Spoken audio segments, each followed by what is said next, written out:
And again, that's just your brain trying to protect you. It doesn't mean you can't move. It means that your body's trying to limit movement because it wants to protect you from whatever was potentially causing that pain. Welcome back to another PT Pearl from the Optimal Body Podcast. I'm Doc Jen. And I'm Dr. Dom. Today we're talking about pain. What is it? Why do we have it? How do we get rid of it? Can we get rid of it? And all the goodies that come along with that.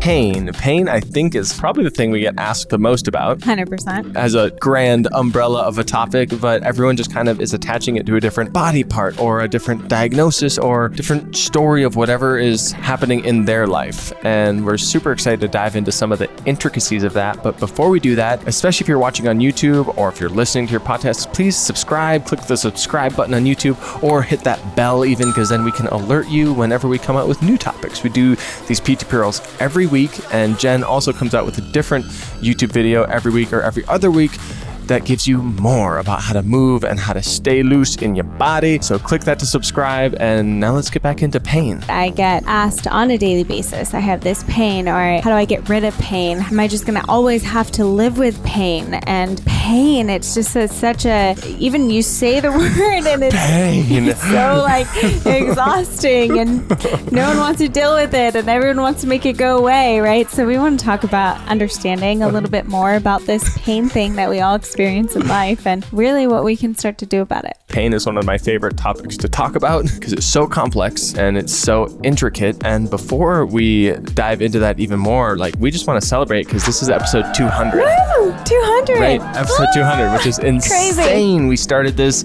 as kind of a pandemic project, more or less, when I was kind of sitting on my hands. Then we're like, hey, now's the time. We should start the podcast. Got it rolling, and 200 episodes later, like, here we are. And it's been cool just to be able to get feedback from people and say, oh, well, I have a podcast on that. Like, go listen. We explain it in much more depth. And really, we're trying to say, yes, we want to talk about pain and all the intricacies, but as always, we want to talk about, like, how can we make it so easily digestible for you to understand? And that's what we do in all these podcasts. So we're really excited about it. And if you listen all the way to the end, which I hope you do, because we're doing a few giveaways. So listen until the end, because then you can be entered into the giveaway. Yes, giving away some goodies. And if you are someone who has listened, or you're a loyal listener, or heck, listening for the first time, we're trying to get more people listening, 200 new people on our 200th episode. So whether it's this episode or one that you've listened to in the past, like, try sharing that out with 2 friends, or if you haven't, go leave a review or a rating on your favorite podcasting platform. That just, like, helps the podcast out so much. So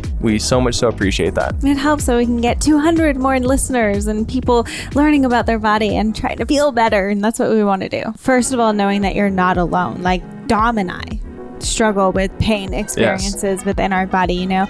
I laugh too because I remember your shoulder thing, and oh, my husband, drama queen. Oh, stop! You don't know what I'm feeling. I don't know what you're feeling. However, it was like constant movement of the shoulder, like constant. And then, like, it hurts when I do this, and I'm like, well, then don't do that. And then the next day, he's like, oh, you know, it's a lot better. It's like doesn't hurt anymore. And I'm like, oh, like 90% better, because I kept moving it so much. And I was doing my rehab. We were driving in a car, and I'm just sitting there, like, with my arm up, doing external rotation. I'm like, oh, this doesn't feel good, but I think I should do it. Know that you're not alone. You hear something, you feel something, and you think, oh my gosh, I need to go get that checked. Oh my gosh, I need to know exactly the structure that's happening, what that looks like. Tell me and explain this pain to me.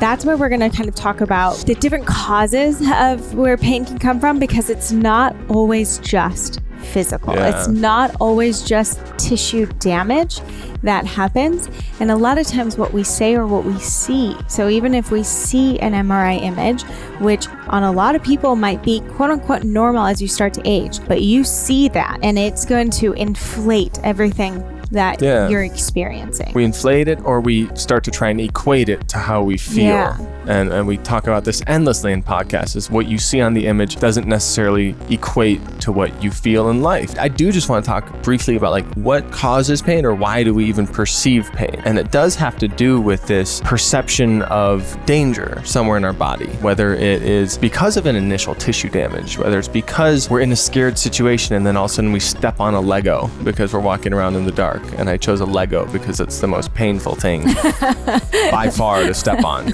I'll take a bed full of nails over a bucket of Legos any day. But what happens is our nerve perceives that and it puts us over this threshold. We all kind of rest at this low threshold. Say we normally rest at 0. And at 10 is when our brain says, oh, hey, there's something going on down there. Let's tell those tissues to feel pain or perceive pain. And so you step on the Lego and you shoot up to 75. Your brain's going to say, ooh, foot, pain. And there's even some reflexes at play too that will say like, oh, you step on something, danger, like let me get that foot away from that. And that's why we step on something and immediately we'll draw our foot away. Like when we get back pain and our back automatically stiffens up, right? That's that reflexive patterning that's happening within the body as well to say, oh, let me protect you. Yeah. Don't bend. Do not move, right? And a lot of people who have that pain pattern start to come on in the back, there is this tightening, sometimes this spasming that happens within the back as well. Yeah. And again, that's just your brain trying to protect you. It doesn't mean you can't move. It means that your body's trying to limit movement because it wants to protect you from whatever was potentially causing that pain. So physical, like there definitely is this physical component to pain. Mm-hmm. And we never want to completely disregard that there are physical things that can cause pain, and tissue damage can be painful and can have a lot of short-term pain. It's once we start to go down the road, like what happens beyond that? We start to put those in and pattern those in as messages, and then it starts to add in almost this emotional and psychological aspect of pain, where now instead of resting at a 0 when we're not in pain, our system is just resting at a 5 or a 6, and it's going to take so much less for us to get above that pain threshold, because now our mind is stressed, we're constantly paying attention to the back. Oh, I need to protect this. I can't bend over. I can't pick something up. A lot of these limiting beliefs and factors, where a lot of what we say is the exact opposite. Okay, how do we get the body out of that cycle, start to make it feel safety, feel stable and supported, so that you can bend, so you can pick things up. Even I remember being in a workshop or a course for physical therapists, and there was a physical therapist that was sitting there, and he said, I had been told my back pain was so severe, I needed to remain in neutral spine so much that I became afraid to tie my own shoes. I couldn't bend down and tie my own shoes because that would take me out of a neutral spine position. And I thought I needed to be in this protective state all the time, which only made the pain even worse. However, if I now hold myself there and I'm telling myself, I can't move out of this, I can't do anything different, I can't, it's gonna cause more pain, it's gonna cause more damage, is where we usually go. If I do anything, if I round my spine, it's gonna damage my spine even more. Well, then what only happens is we tighten down even more. We lock down even more. And we're creating more tension within that. We all develop pain, and it's a necessary part of the human experience. Yes. If we don't have these pain signals happening, then we don't know when something needs to change. We don't know when we need to get off that Lego. We don't know if we need to add something in to start to lower that threshold that our body is resting at. Also, there's the environment, and the environment we spend every day in. And what are you surrounding yourself with? What are you eating? What are you putting in your body, or physical responses in our body? Inflammation is not bad, right? It's helping to kind of get good things to those areas and clear them out. However, if we're resting in this chronic inflamed state, if it becomes this chronic inflammation, and so the same with food. If I'm putting more foods that I know my body gets really bloated, or I get gassy a lot, or I feel swollen in my fingers, so if I'm constantly adding in these things that are causing this inflamed state, that I'm only adding to that tension. And I'm adding to the tension that I'm putting on the nerves. And the nerves are what's telling my brain that there's pain. And our good friend Ali, or fellow therapist as well, Dr. Alex Anderson, who's we've had on the podcast, kind of talks about this battery aspect. So if we think about our phone, it goes all the way down to like 1 to 2% battery life, and we start noticing maybe it's glitching, or maybe it's not working as well. I can't navigate the apps as well. Something's happening. But if we plug it in and we get it to rest and reload,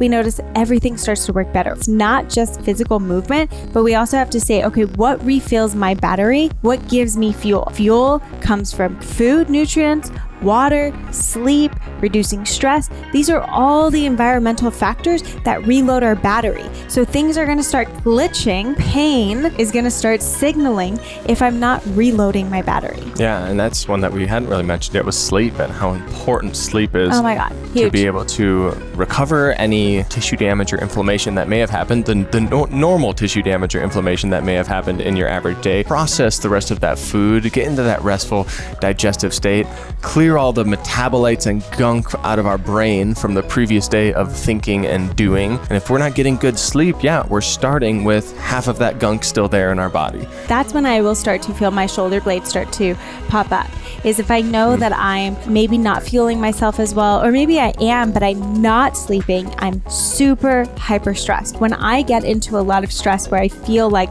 I'm running into anxiety and the things that I have to do and trying to keep up with life, and which we all start to do a lot, right? That's when that pain starts to pop up. And a lot of times what I've noticed too with clients is I already have such a busy life. Well, now I have this pain happening and I can't have this pain. And we start to only overdrive into that anxiety even more because of the pain that we're having. We have to really look at that psychological aspect of pain. I think that's so incredibly huge. How are we talking about our pain? How are we feeling about our pain?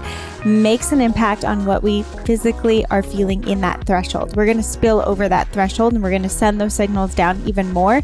If I'm saying that pain is tearing up my body, or I feel like I'm going to break if I do something. When we catastrophize some of these incidences of pain experiences, we have studies that show that it makes that prognosis last longer. One of the things that is going to help to recharge that battery, going to help to lower that threshold so we're not getting those pain signals overspilling, that is movement. Movement is key. And on all the podcasts that we talk about when we're talking about pain issues, we bring up specific movements that can help, because movement, almost of any kind, can help, and it's not damaging, especially if we're taking pressure off of that area, improving the mobility around. Maybe it's the low back that's hurting. Okay, what if I started to open up my hips and my upper back? So I'm not focusing on my low back, but I start to open up around it. That can automatically start to reduce that tension and pressure at the low back because I'm not focused on it anymore.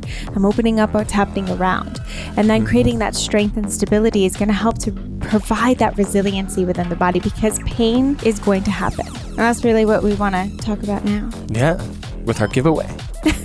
Well, and just what we've created. Yeah. To help with this, to help with pain. It is kind of great that our 200th episode is coming out right after, just after we've launched the DocJenFit platform, which is going into the future where you're going to get all of your solutions for aches and pains that you've had in the body. And it's just, we've put this together over the past year. It's been over a year of development to bring this platform together that is going to help you in that journey. And the thing that I love about it is it's so simple. When you come in on the front end, you select what body part you may have been having the most aches and pains around, or you're having the most issues with, and it immediately presents, okay, try one of these plans. So there's a low back plan, there's a hip plan, there's a knee plan. How many are there? 13? Well, and there's 12, also 13? quick tips based on what you choose as well. So if you're not ready, okay, say you're not ready to start a plan. Okay, we have all our quick tips as well from Instagram that kind of get populated for you as well, so that you can kind of look through for free. You can start this and at least try moving. And search them. If anybody's ever complained like, I can't remember where that post was, or I can't find that post, like, we have made Jen's Instagram searchable. And you can go in and just search hip pain or back or low back, and it'll bring something up, even like breath, and it'll bring the most relevant posts up that she has done in the past couple of years. And there's also different playlists or collections of movement playlists. Yeah, desk mobility or morning mobility or warm up or foot and ankle, like things like that. So we have different movement playlists within that explore section too. So such a cool platform. And again, it's only going to get better, and it's only going to keep on growing. So if you're looking for something more like full body workouts included, that's where the full body plans are great. We have a full body mobility, full body low impact, full body plan. I made sure that every day is not going to take more than 10 to 15 minutes, and you're not overwhelmed with a bunch of videos. You have 1 to 2 things to watch. It's not just about doing the things, but I educate. And that's what makes this platform different than what you might get from a PT printout, from typical programs that are just going to give you an image and follow that or tell you how many to do. This is really your ability to learn and to understand how this is helping your body, why you might need it, why you might need to modify it or progress it or make it different. And so the real exciting thing is for the giveaway, we are going to give 5 people a full year access into the Jen I don't like Health how he asked me. platform. I just wanted to make sure I didn't say it out.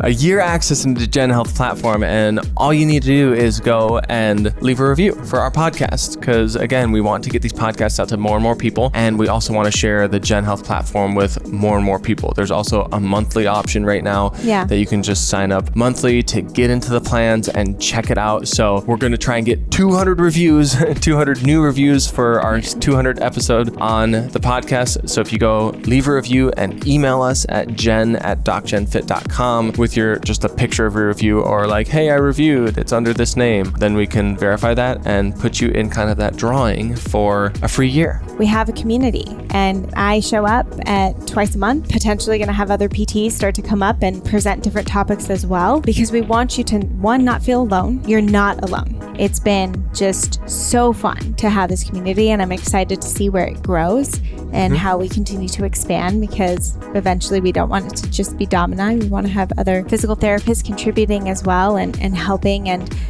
building to create something that's going to be hopefully pretty awesome. So come in and at least start a plan, because you at least get a week free. So at least give your body a chance to see what's available when you start. So go leave a review for the podcast, snap a screenshot of it, or email us at jen@DocJenFit.com and send us that screenshot or just the name that you submitted the review under, and we will put you in the drawing for a free year. Thanks everyone for coming for another PT Pro from the Optimal Body podcast, all about pain, our 200th podcast episode. So exciting. If you didn't hear in the full podcast episode, you can go leave a review on our podcast and get entered for a free year in our new Jen Health platform. There will be information on the Jen Health platform down in the description. Again, subscribe, hit the bell, so that we'll see you next time.